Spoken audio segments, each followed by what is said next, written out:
अस्सलामुअलैकुम एवरीवन। तो आज का फुल डे होने वाला है सफाई डे। तो मतलब आज जो है ना, मैं क्लीनिंग में ही सारा दिन निकालूंगी और मुझे यही सारे काम करने हैं।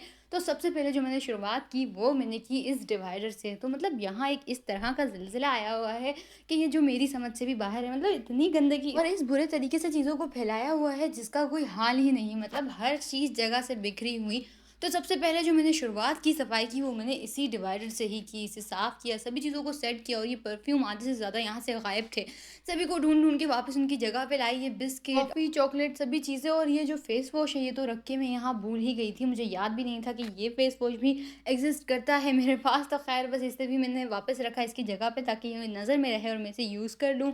और इसके अलावा बस सारी चीज़ों को मैंने फैलावा जो था सबको समेटा। इसके अलावा मेकअप वाली जो जगह है वो हमेशा सेट रहती है, वो बिल्कुल इसी तरह से पैक रहती है, वो बिल्कुल ख़राब नहीं होती। इनाया के कपड़े जो सारे थे वो इनाया खुद ही फैला देती है, जब भी करो वो ख़राब कर ही देती है। तो बस थोड़ा-सा मैंने रेस्ट लिया, उसके बाद मैंने खाई ये चॉकलेट्स और इसके लिए जो है हिस्सेदार मेरी बहन खड़ी ही है, तो वो मुझे वीडियो बनाने भी नहीं दे रही थी। तो इसके बाद आ चुके थे हमारे घर मेहमान, तब तक मैं थोड़ी बहुत चीज़ों की ये डस्टिंग कर रही थी, इन्हें भी मैंने अच्छी तरह से क्लीन कर लिया। तो सफाई मैंने थोड़ी देर रोक ली क्योंकि कमरे में ही मेहमान बैठे हुए थे। तब तक मैं ये चीज़ें लेके बैठ गई और उसकी डस्टिंग करने लग गई। तो इसके मिरर पे भी जो है ना निशान एक है जो हमेशा से था, जब हमने लिया था या जब तभी से इस पे ये निशान था जो नहीं जा रहा था। तो इसे भी मैंने सही करवाना है क्योंकि इसका टाइम हमेशा ही ख़राब रहता है।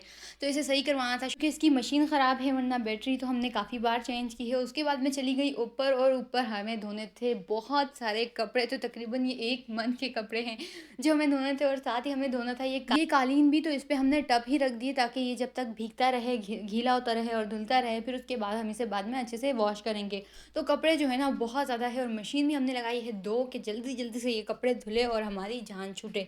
तो इसी दौरान आ चुके थे मेरे स्टूडेंट्स, अपने स्टूडेंट्स को पढ़ाया और साथ ही अपनी शेयर की, उनसे कुछ यादें, अपनी चीज़ें दिखाई जिसमें मेरा फ़ोटो एल्बम था, बचपन की सारी पिक्चर्स ये सब थी जिसमें अपने स्टूडेंट्स को वो भी दिखाया। और अब बारी आ चुकी है शाम की चाय की। तो चाय के साथ में खा रही हूँ ये पराठा। तो दोपहर में खाने में था ये पिज़्ज़ा पराठा। तो ये जो है ना अभी मैंने गरम नहीं किया है, इसलिए जो चीज़ है वो इसमें चिपक गई है। तो मैं इसे दिखाना चाह रही थी मगर नहीं हो सका ऐसा कुछ। तो ख़ैर चाय पी, उसके बाद जो है नवाल यहाँ अपने कामों में बिज़ी है। नवाल भी अपना वेकेशन वर्क कर ही रही है क्योंकि अभी छुट्टियाँ ख़त्म होने में 20 से 25 दिन ही रह गए हैं। और रात को मुझे हो रही थी बहुत ज़्यादा क्रेविंग, तो मुझे जो है ना कुछ अच्छा खाना था। तो मैं चली गई अपने लिए पोटैटो पॉप्स बनाने। ख़ैर नाम तो इसका पोटैटो पॉप, रेसिपी बिल्कुल डिफरेंट है मगर मुझसे ये कुछ और ही बन जाते हैं। ख़ैर बस मैंने यही बना लिया। पकोड़े टाइप थे, पकोड़े बग़ैर बेसन के, ये समझ सकते हैं आप, आलू के पकोड़े बग़ैर बेसन के। तो ख़ैर ये बनाया मैंने अपने लिए और इसे खाया। तो ख़ैर मैंने बनाया था, अच्छा तो इसको होना ही था। तो बस इसी के साथ आज का ये व्लॉग यहीं एंड करते हैं। फिर मुलाकात होती है नेक्स्ट व्लॉग में। अल्लाह हाफ़िज़।